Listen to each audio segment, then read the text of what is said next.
জিভা নামের একটি ছেলে যে সারা নামে একটি মেয়ের প্রেমে পড়ে যায়, আর তারপর একদিন গভীর রাতে জিভা সারাকে নিয়ে পালিয়ে গিয়ে বিয়ে করে তার বাসায় নিয়ে আসে। জিভার মা প্রথমে সারাকে মেনে না নিলেও একসময় সারাকে সে মেনে নেয়।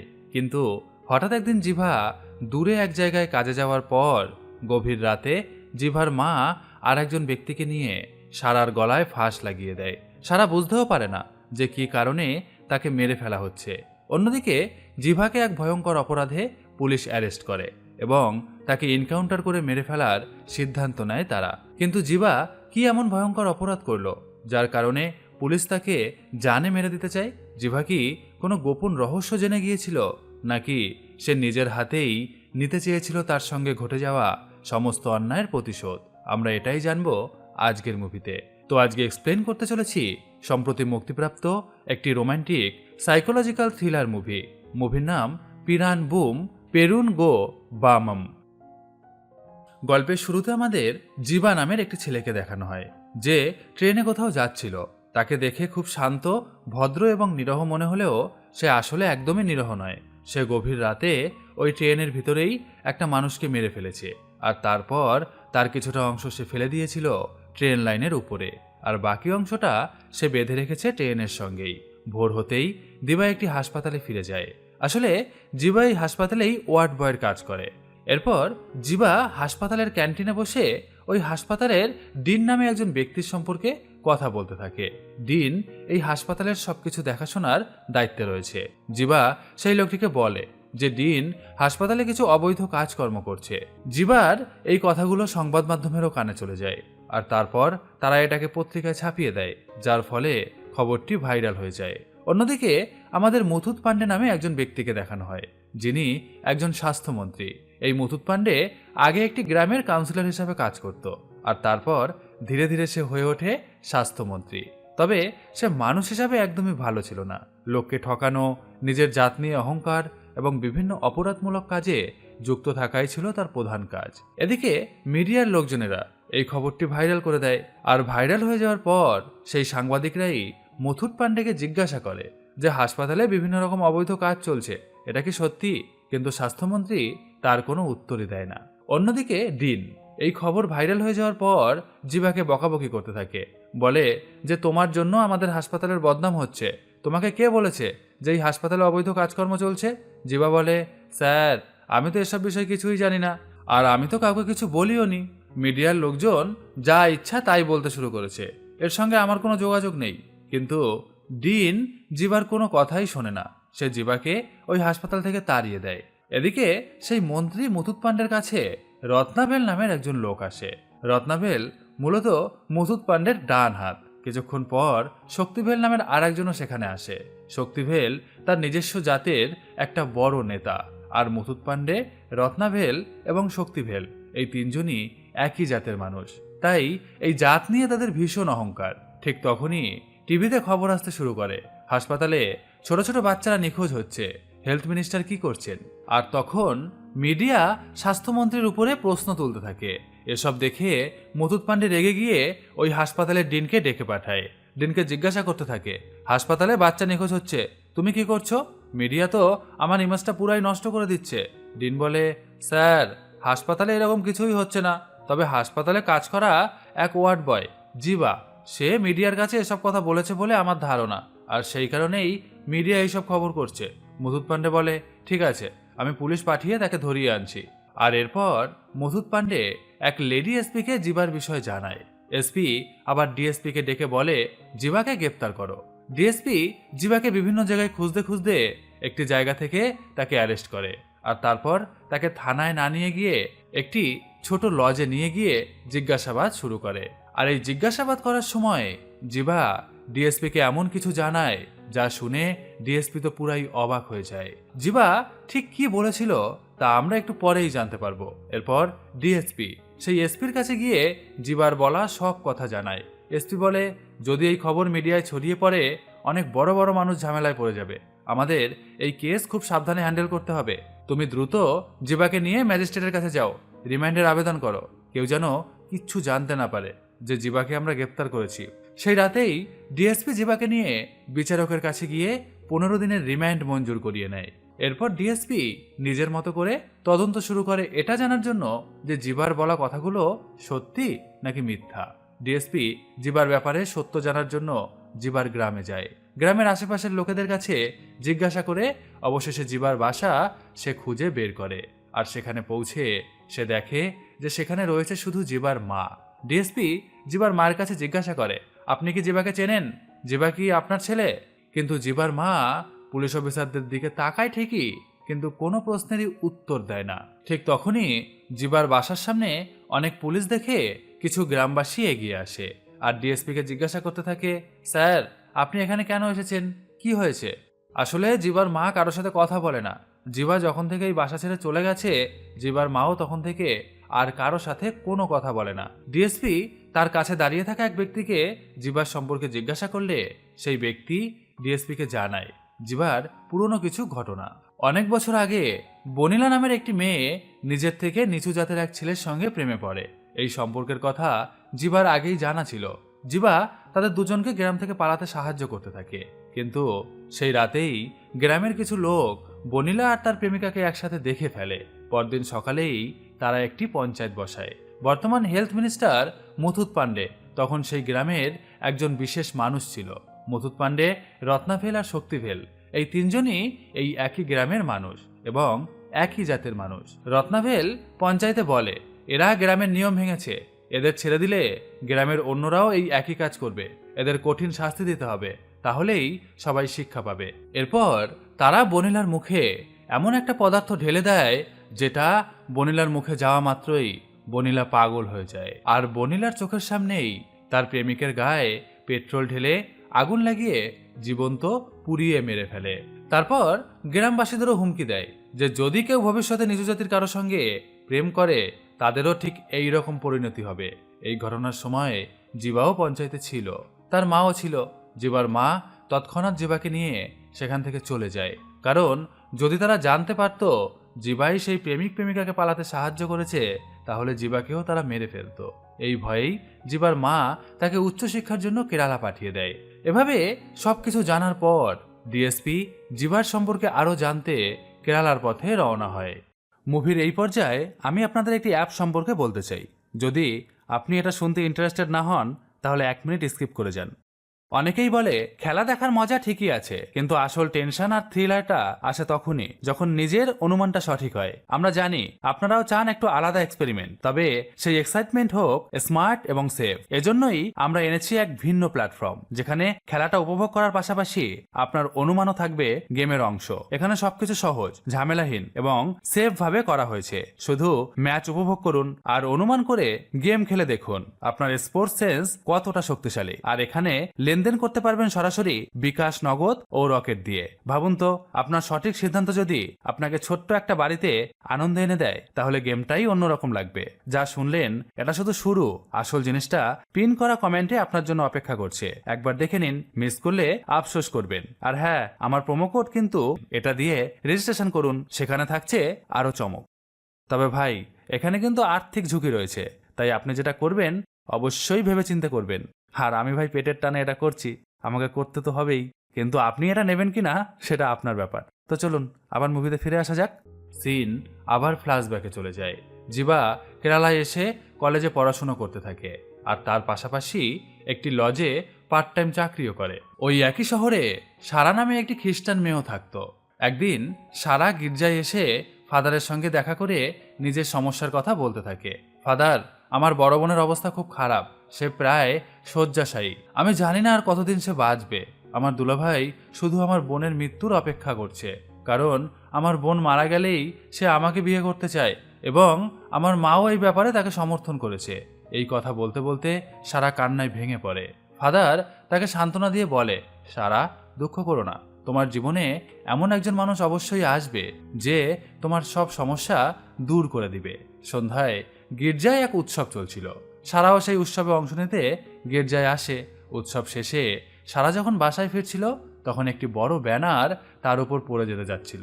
ঠিক সেই মুহূর্তে জিবা দৌড়ে এসে তাকে বাঁচিয়ে ফেলে।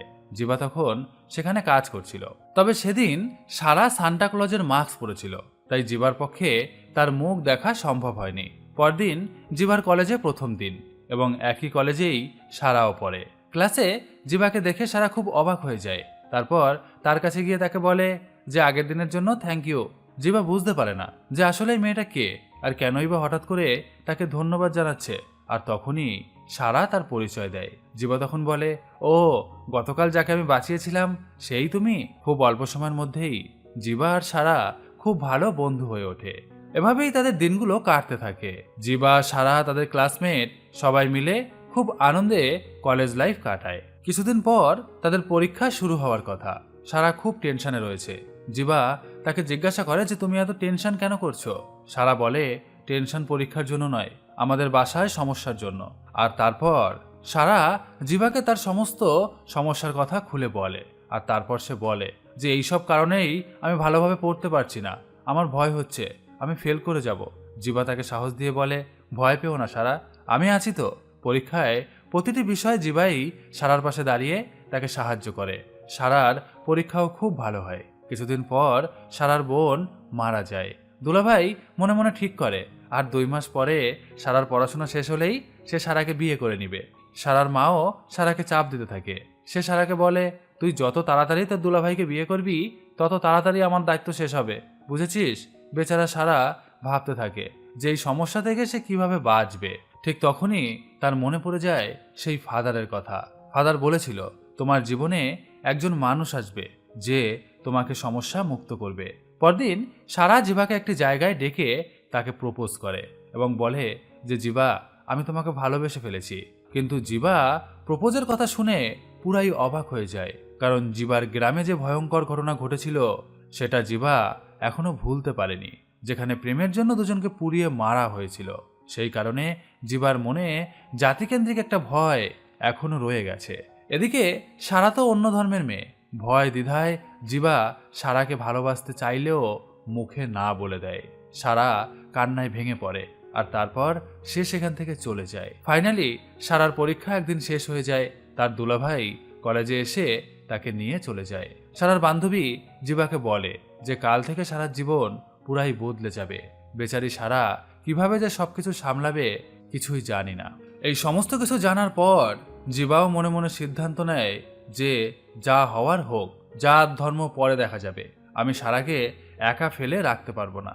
সেই রাতেই জিভা সারাকে ফোন করে এবং তাকে বাসা থেকে পালিয়ে আসতে বলে। সারা খুব খুশি হয়ে ব্যাগ গুছিয়ে বেরিয়ে আসে। জিভা ও সারা দুজনেই গ্রাম থেকে পালাতে থাকে। রাস্তায় জিভা সারার গলায় মঙ্গলসূত্র পরিয়ে দেয়, কারণ তারা যদি সারার গ্রামে থাকে তাহলে তার দুলাভাই অবশ্যই সারাকে খুঁজে পাবে আর তারপর সে ঝামেলা বাঁধিয়ে দিবে। তাই তারা এখান থেকে পালিয়ে যাচ্ছে। জিভা সারাকে নিয়ে নিজের গ্রামে ফিরে আসে। এটা দেখে জিভার মা এবং গ্রামবাসীরা তো পুরাই হতবাক হয়ে যায়। জিভার মা রেগে গিয়ে জিভার সঙ্গে কথা বলা বন্ধ করে দেয়। জিভা সারাকে বলে, প্রথম দিন বলে মা হয়তো রাগ করে আছে, কিছুদিন পরে সব ঠিক হয়ে যাবে। কিন্তু অনেক দিন কেটে গেলেও কিছুই ঠিক হয় না। জিভার মা রোজ জিভাকে বকতে থাকে। জিভার মা জিভাকে বলে, তুই কোন জাতের মেয়েকে বিয়ে করে নিয়ে এসেছিস? জিভা কিচ্ছু বলে না। এদিকে জিভার মা সারার হাত থেকে কখনো পানি পর্যন্ত নেয় না। এরপর জিভা চাকরির জন্য চেন্নাই চলে যায়, শুধু সপ্তাহান্তে বাসায় আসে। কিছুদিন পর একদিন সারা কোথাও যাচ্ছিল, ঠিক সেই রাস্তা দিয়ে রত্না ভেলো যাচ্ছিল। সে সারাকে থামিয়ে জিজ্ঞাসা করতে থাকে, তোমার তো নতুন নতুন বিয়ে হয়েছে না? তোমাদের গ্রাম কোথায়? তোমার মা বাবা কোথাকার? আর তারা কি করে? আসলে জিভা গ্রামের সবাইকে বলেছিল যে সারার নাম মঞ্জু এবং সে একজন হিন্দু মেয়ে। ঠিক তখনই সেই পাগল হয়ে যাওয়া বনিলা রত্নাভেলের পেছনে এসে তার গায়ে পাথর দিয়ে মারতে থাকে। মেজাজ হারিয়ে রত্নাভেলও বনিলাকে 2-4টা থাপ্পড় বসিয়ে দেয়। আর এই দৃশ্য দেখে সারা ভয় পেয়ে দ্রুত সেখান থেকে পালিয়ে যায়। এরপর কেটে যায় আরো কয়েকটা দিন। একদিন সারার বান্ধবী তাকে দেখতে আসে। সারার বান্ধবীরও কিছুদিন পর বিয়ে হবে, তাই সে বিয়ের কার্ড নিয়ে সারার বাসায় আসে। সারাও খুব খুশি হয়। এরপর সারা নিজের কাজে একটু ব্যস্ত হয়ে গেলে জিভার মা সারাকে আশেপাশে না দেখতে পেয়ে সারাকে নিয়ে তার বান্ধবীর কাছে জানতে চায় সারা কোন জাতের মেয়ে। সারার বান্ধবী বিষয়টা ঢেকে দিয়ে বলে, আন্টি, ওর জাত ঠিক জানি না, তবে সারার পরিবার খুব উচ্চ জাতের লোক। এই কথা শুনে জিভার মা সারার উপর হঠাৎই অনেক স্নেহ দেখাতে শুরু করে। তার গলায় সোনার চেন পরিয়ে দেয়, কাজকর্ম কম করতে দেয়। এরপর কিছুদিন যেতে না যেতেই সারা গর্ভবতী হয়। এটা দেখে জিবার মাও খুব খুশি হয়। বাড়িতে নতুন বংশধর আসতে চলেছে এই ভেবে সারার খুব যত্ন নিতে থাকে সে। একদিন সারা আর জিবার মা বাজারে গিয়েছিল। সেই জায়গায় এক লরি ড্রাইভার সারাকে দেখে ফেলে। আর এই লরি ড্রাইভার সারার পরিচয় পুরোপুরি জানতো, কারণ এই লরি ড্রাইভার সারার গ্রামেরই একজন লোক ছিল। রাতেই সেই খবর রত্নাভেলকে জানিয়ে দেয়। সেদিন রাতে সারা উঠোনে বসেছিল। হঠাৎ পেছন দিক থেকে রত্নাভেল এসে সারার গলায় দড়ি পেঁচিয়ে শ্বাস রোধ করতে থাকে। অন্যদিকে জিবার মাও রত্নাভেলের সাথে মিলে সারাকে মারতে সাহায্য করে। সে সারার পা চেপে ধরে যাতে সারা দ্রুত মারা যায়। অর্থাৎ লরি ড্রাইভার সারার সত্যিটা রত্নাভেলকে এদের মধ্যে জানিয়ে দিয়েছিল। এরপর সিন চলে যায় বর্তমানে। ডিএসপি জিভাকে জেলে আটকে রেখেছে। এদিকে জেলের বাইরে তার কিছু বন্ধু ফুটবলের ভেতরে মোবাইল লুকিয়ে জিভাকে পাঠিয়ে দেয়। জিভা ঠিক করে যে অন্যায় তার সঙ্গে হয়েছে সেই প্রতিশোধ সে নিবে। কিন্তু কি অন্যায় হয়েছে তার সাথে সেটা আমরা একটু পরেই জানতে পারবো।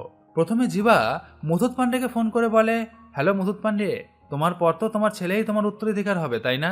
কিন্তু সত্যিটা হলো সে কিন্তু তোমার আসল ছেলে নয়, যাকে তুমি এতদিন ধরে মানুষ করেছো। সে একটা নিচু জাতের লোকের ছেলে। মুথুত পান্ডে বিশ্বাস না করে ফোন কেটে দেয়। এরপর জিভা রত্নাভেল, শক্তিভেল এই দুজনকেও ফোন করে ওই একই কথা বলে, যে ছেলেরা তোমাদের বাড়িতে তোমাদের ছেলে হয়ে বড় হচ্ছে তারা তোমাদের আসল ছেলে নয়, তারা নিচু জাতের লোকের সন্তান। তাদের বিশ্বাস করাতে জিভা তাদের ছেলেদের ডিএনএ রিপোর্টও পাঠিয়ে দেয় তাদের কাছে। এই সত্যটা জানার পর রত্নাভেল সহ তার বন্ধুরা পুরাই অবাক হয়ে যায়। তারা মনে মনে ভাবতে থাকে যে এত বছর ধরে আমরা যে ছেলেদের বড় করেছি তারা নিচু জাতের সন্তান। সিন চলে যায় আবার অতীতে। সেদিন যখন রত্নাভেল ও জিভার মা সারাকে হত্যা করতে যাচ্ছিল, সারা কোনোভাবে দুজনকে ধাক্কা দিয়ে পালাতে থাকে। গ্রামে ইতিমধ্যেই খবর ছড়িয়ে পড়েছিল। মুথুত পান্ডে এবং তার লোকেরাও সারাকে তাড়া করতে থাকে। সারা তখন গর্ভবতী। মাঝে মাঝে প্রায় পড়ে যাচ্ছিল সে, তবুও প্রাণপণ ছুটে যাচ্ছিল সারা, শুধুমাত্র নিজেকে আর তার সন্তানকে বাঁচানোর জন্য। একটি জায়গায় গিয়ে সারা লুকিয়ে পড়ে, কিন্তু ওই গ্রামের লোকেরা পুরা এলাকায় আগুন লাগিয়ে দেয়। আগুনে ঘেরা অবস্থায় সারা একটি মৃত শিশুর জন্ম দেয়, আর সেও সেই আগুনে পুড়ে মারা যায়। জিভার স্ত্রী সারা ঠিক এভাবেই মারা গিয়েছিল। এই কারণেই জিভা প্রতিশোধ হিসাবে হাসপাতালে চাকরি করার সময় ওই তিনজনের সন্তানের ওদল বদল করে দেয় কিছু নিচু জাতের লোকেদের সন্তানের সঙ্গে। জিভা এই তিনজনের ছেলেদের ওদল বদল করেছে জানতে পেরে মুথুত পান্ডে, রত্নাভেল আর শক্তিভেল মিলে ঠিক করে জিভা যখন কোর্টে যাবে তখন তাকে তারা খুন করে ফেলবে। কোর্টের কাছে অনেক গুন্ডা দেখে জিভাও বুঝে যায় যে তাকে মারার প্ল্যান করা হয়েছে। জিভার মামলার শুনানি শুরু হয়। জজ জিভাকে বেল মঞ্জুর করে দেয়, কিন্তু জিভা ভাবে যে এখন যদি আমি এখান থেকে বাইরে বেরাই তাহলে ওরা আমাকে নিশ্চিত খুন করবে। তাই জিভা ইচ্ছা করেই বিচারকের সামনে গালাগালি দিতে শুরু করে। ফলে জজ রেগে গিয়ে তাকে আবার জেলে পাঠিয়ে দেয়। এই খবর জানতে পেরে মুথুত পান্ডে, রত্নাভেল ও শক্তিভেল আবার প্ল্যান করে, না, একে কোর্টে মারতে না পারলেও জেলে গিয়ে তাকে মারতে হবে। ওরা তাদের লোকজনদের জেলের ভিতরে ঢুকিয়ে দেয় এবং জিভাকে হত্যা করতে বলে। জেলে মারাত্মক লড়াই শুরু হয়ে যায়। শেষমেশ জিভা তাদের সঙ্গে লড়াই করে আর পেরে ওঠে না। এরপর জিভাকে যখন তারা খুন করতে যাচ্ছে ঠিক সেই সময় ওই জেলের মধ্যেই থাকা একজন বন্দী জিভাকে বাঁচিয়ে দেয়। আর এই খবরটা ওই তিন নেতা জানতে পেরে খুব রেগে যায়। শালা জেলেও বেঁচে গেল। তারা ঠিক করে পরের বার যখন জিভাকে কোর্টে আনা হবে রাস্তায় এনকাউন্টার করে তাকে মেরে ফেলতে হবে। মুথুত পান্ডে এসপিকে নির্দেশ দেয়, জিভাকে রাস্তায় এনকাউন্টার করো। এসপি ডিএসপিকে ডাকে এবং বলে, তোমার জিভাকে এনকাউন্টার করে মেরে দিতে হবে। ডিএসপি কিছুতেই রাজি হয় না। সে আসলে খুব ভালো একজন অফিসার ছিল, কিন্তু এসপি বলে, তুমি যদি জিভাকে এনকাউন্টার করে না মারো তাহলে অন্য কেউ তাকে এনকাউন্টার করে মেরে দিবে। উপর থেকে অর্ডার এসেছে আর সেই অর্ডার আমাদের মানতেই হবে। অবশেষে ডিএসপি বাধ্য হয়ে জিভাকে এনকাউন্টার করতে রাজি হয়। জিভাকে কোর্টে নেওয়ার নাম করে ডিএসপি সহ অন্যান্য পুলিশ তাকে জেল থেকে বের করে, আর তারপর তাকে এক নির্জন জায়গায় নিয়ে যাওয়া হয়। জিভা বুঝে যায় যে তাকে এখন এনকাউন্টারের জন্য আনা হয়েছে। ডিএসপি বন্দুক লোড করতে যাচ্ছিল। ঠিক তখনই মুথুত পান্ডে ফোন করে নির্দেশ দেয় যে না, জিভাকে তোমরা মেরো না। আসলে জিভা কিছুক্ষণ আগেই মুথুত পান্ডেকে একটি ভিডিও পাঠিয়েছিল, ভিডিওতে জিবা বলেছিল, তোমাদের 3 জনের যে ছেলে আছে তারা তোমাদের ছেলে নয়, আর আমি সব প্রমাণ সহ এই সত্য সারা পৃথিবীকে জানিয়ে দিব। জিবা বলে, যদি আমাকে তোমরা খুন করার চেষ্টা করো তাহলে ঠিক সেই মুহূর্তেই এই ভিডিও সারা বিশ্বে ছড়িয়ে পড়বে। ভয়ে মুথুত পান্ডে এনকাউন্টার বাতিল করতে বাধ্য হয়। এরপর পুলিশ জিবাকে আদালতে হাজির করে। জিবা জজকে জিজ্ঞাসা করে, জজ সাহেব, উপরওয়ালা বড় নাকি জাত বড়? জজ অবাক হয়ে বলে, হঠাৎ করে তুমি এইরকম প্রশ্ন কেন করছো? জিবা সবাইকে বোঝানোর জন্য তার গ্রামের গল্প বলতে শুরু করে। অনেক বছর আগে তাদের গ্রামে একটি মেয়ে নিজের থেকে নিচু জাতের ছেলের সঙ্গে প্রেম করে পালাতে চেষ্টা করেছিল। গ্রামবাসী সেই প্রেমিককে পুড়িয়ে মেরে ফেলে। এরপর গ্রামে দুর্ভিক্ষ নেমে আসে। পুরোহিত বলে, তোমরা যাকে মেরেছ তার অভিশাপেই এইসব হচ্ছে, তাই তোমরা তার মূর্তি তৈরি করে পূজা করতে শুরু করো। কিন্তু সেই মূর্তি তৈরি হলেও কেউ ওই নিচু জাতের সেই মূর্তিকে পূজা দিতে রাজি হয় না। মন থেকে তারা তাকে মর্যাদা দেয় না। এই গল্প শেষে জজ জিজ্ঞাসা করে, কিন্তু তোমার কেসের সঙ্গে এর সম্পর্ক কি? জিবা উত্তর দেয়, সম্পর্ক আছে জজ সাহেবা। এই জাত বর্ণের অত্যাচারের কারণেই আমার জীবনে এত বিপদ এসেছে। কিছু মানুষকে শিক্ষা দিতে আমি তাদের সন্তানদের হাসপাতালে ওদল বদল করেছি, কিন্তু এই লোকেরা এতটাই নিষ্ঠুর যে তারা যখন জানতে পারে যে ওই ছেলে তাদের না, তখন তারা ওই ছেলেদেরই মারার পরিকল্পনা করছে। এই জাত বর্ণের ঘৃণা আমাদের সমাজ থেকে কবে শেষ হবে জজ সাহেব, বলতে পারেন? জিবার মামলায় তার বিরুদ্ধে একটিও প্রমাণ পাওয়া যায় না। সে যে হসপিটাল থেকে শিশু পাল্টাপাল্টি করে ফেলেছে এমন কোনো রেকর্ডও তার বিরুদ্ধে পাওয়া যায় না। তাই আদালত জিবাকে বেকসুর খালাস ঘোষণা করে। জেল থেকে বেরিয়ে জিবা একটি হোমে যায়, আর তখন আমাদের দেখানো হয় সেখানে তার স্ত্রী সারা বেঁচে আছে, তবে তার শরীরে কিছু পোড়া দাগ রয়েছে। আসল ঘটনা হলো, যে রাতে সবাই সারাকে আগুনে পুড়িয়ে মেরে ফেলার পরিকল্পনা করছিল, তখন সেখান দিয়ে সেই পাগলি বনিলা যাচ্ছিল। সারাকে দেখে সে আগুন থেকে তাকে বাঁচায়, আর সেই আগুনেই বনিলা নিজে পুড়ে মারা যায়। মুথুত পান্ডে, রত্নাভেল আর শক্তিভেল এরা সবাই ভেবেছিল সারা মারা গেছে, কিন্তু আসলে সারা মারা যায়নি। সেই হোমে ছোট বাচ্চাদের পড়িয়ে জীবন কাটাচ্ছিল। জিবার জীবনটা যারা তছনছ করেছে, যারা সর্বনাশ করেছে, তাদের উপর প্রতিশোধ নিতে জিবা তাদের সন্তানদেরই ওদল বদল করে দিয়েছে কিছু নিচু জাতের লোকের সন্তানের সঙ্গে। আর এই ঘটনা জানার পর সেই 3 জন নেতা নিজেদের ঘরে অন্য জাতির ছেলেকে বড় করার জন্য তারা ভীষণ অনুতপ্ত হতে থাকে। আর গল্পের প্রথমে আমাদের যাকে দেখানো হয়, অর্থাৎ যে ব্যক্তিকে জিভা টেনে মেরে ফেলেছে, সে আর কেউ না, সে সারার গ্রামের সেই গাড়ির ড্রাইভার, যে রত্নাভেল ও জিভার মাকে বলেছিল যে সারা তাদের জাতের মেয়ে নয়, আর যার কারণেই সারাকে রত্নাভেল আর জিভার মা মেরে ফেলার চেষ্টা করেছে। আর এখানেই মুভিটি শেষ হয়ে যায়। তো কেমন লাগলো আজকের মুভিটি অবশ্যই কমেন্ট করে জানান। ভালো লাগলে লাইক করুন, সাবস্ক্রাইব করুন এবং বন্ধুদের সাথে শেয়ার করে দিন। খুব শীঘ্রই আসছি নতুন আরেকটি মুভি নিয়ে। ততক্ষণের জন্য সবাই খুব ভালো থাকুন। টাটা।